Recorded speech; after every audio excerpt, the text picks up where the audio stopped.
Hello दोस्तों, आप सभी लोगों का इस YouTube चैनल पर हार्दिक स्वागत है। आशा करता हूँ आप अच्छे होंगे और आपकी पढ़ाई अच्छे से चल रही होगी। जैसा कि इस YouTube चैनल का नाम पोस्टमार्टम पॉइंट रखा गया है, क्योंकि यहाँ पर कॉन्सेप्ट को सिर्फ पढ़ाया ही नहीं जाता है बल्कि उसका पोस्टमार्टम भी किया जाता है। तो आइए आज हम रासायनिक समीकरण का पोस्टमार्टम करना प्रारंभ करते हैं। जैसा कि रासायनिक समीकरण को अंग्रेजी में केमिकल इक्वेशन कहा जाता है, तो आइए इसकी डिफिनेशन देखते हैं।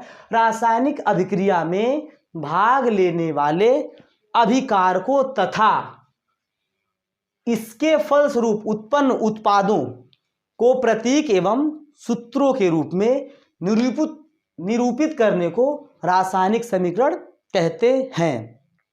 कहने का तात्पर्य है कि जो रासायनिक अभिक्रिया में जो अभिकारक और उत्पाद लिए गए हैं उनको बीजगणितीय योग के रूप में प्रदर्शित करना ही रासायनिक समीकरण कहलाता है। जैसे एग्जाम्पल दिया गया है कि सोडियम धातु की अभिक्रिया जल से कराई गई है तो सोडियम हाइड्रोक्साइड और हाइड्रोजन गैस प्राप्त हुई है।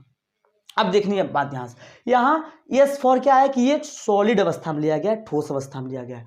यहाँ पे एल फॉर मतलब क्या है कि ये द्रव अवस्था में लिया गया है। यहाँ पे भी एल फॉर्म का मतलब है कि द्रव अवस्था में बन रहा है। यहाँ पे एच फॉर्म का मतलब क्या है कि ये गैस अवस्था में बना है। और तीर ऊपर का मतलब क्या है कि वो गैस के फॉर्म में उड़ गया है। क्या हो गया है? गैस के फॉर्म में उड़ गया है। अब देखिए बात करेंगे रासायनिक समीकरण लिखते समय ध्यान देने योग्य बातें क्या हैं। ठीक है, तो अभिकारक एवं उत्पाद का सूत्र पता होना चाहिए, उनकी अवस्था पता होनी चाहिए। जैसे हमने सोडियम लिखा तो हमें पता है कि सोडियम का सूत्र Na होता है। अवस्था पता है सॉलिड होता है तो यहाँ हमने यस लिख दिया है। ऐसे ही जल का सूत्र हमें पता है कि H2O होता है और पता है कि वो द्रव अवस्था में तो हमने यल लिख दिया है, एल फॉर लिक्विड। ऐसे ही जो सोडियम हाइड्रोक्साइड है हमें पता है कि इसका सूत्र क्या होता है NaOH होता है और यल फॉर क्या है? लिक्विड अवस्था में है। ऐसे यस हाइड्रोजन गैस का H2 है तो किस रूप में है? गैस के रूप में। तो जैसे यहाँ लिखा गया है कि अवस्था पता होनी चाहिए, तो अगर ठोस अवस्था रहेगी तो हम यस लगाएंगे सफिक्स के रूप में, द्रव अवस्था रहेगी तो एल लगाएंगे सफिक्स के रूप में, और गैस रहेगी तो जी लगाएंगे एज ए सफिक्स। अगली बात ये पता होनी चाहिए क्या कि पदार्थ सदैव अणु के रूप में होने चाहिए। रासायनिक अभिक्रिया में केवल अणु भाग लेते हैं, परमाणु भाग नहीं लेते हैं। अब अणु भी दो तरह के हो सकते हैं या कई तरह के हो सकते हैं, है ना। जैसे हम यहाँ दो की बातें कर रहे हैं कि एकल परमाणुक अणु और द्विपरमाणविक अणु। कहने का मतलब ऐसे अणु जो केवल एक परमाणु, एक समान परमाणु से मिलकर बने होते हैं उन्हें बोलेंगे एकल परमाणुक अणु, और जो दो परमाणुओं से मिलकर बने होंगे उसे बोलेंगे द्विपरमाणविक अणु, है ना। अब दो द्वि या बहु हो सकते हैं तो वो टाइप अलग अलग हो सकता है, उसकी बातें नहीं करेंगे।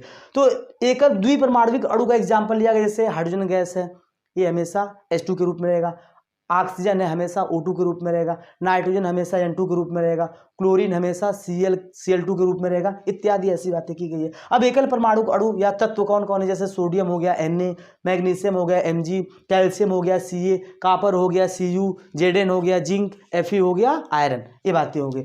अब देखिए अभिकारक को जब हम रासायनिक समीकरण लिखते हैं तो अभिकारक को बाईं ओर लिखते हैं और उत्पाद को दाईं ओर लिखते हैं, तथा उनके बीच में हम क्या एरो लगाकर क्या करते हैं? दोनों को अलग कर देते हैं। एरो बोलेंगे या फिर बराबर का हम चिन्ह बोलेंगे, समझ रहे हैं ना। तो इस प्रकार हमने क्या किया, रासायनिक समीकरण का पूरा पोस्टमार्टम किया और यहाँ पे हमने रासायनिक समीकरण लिखते समय ध्यान देने का योग्य बातें हैं उनकी बातों का भी हमने क्या किया, वर्णन किया। तो आशा करता हूँ आप लोगों को ये वीडियो समझ में आया होगा। तो आप लोग इस चैनल को जल्दी से जल्दी सब्सक्राइब करें और जितना ज़्यादा से ज़्यादा हो सके इसे शेयर करें, और अगर कुछ भी समझ में ना आए तो कमेंट बॉक्स में अपना मैसेज लिख दें। धन्यवाद।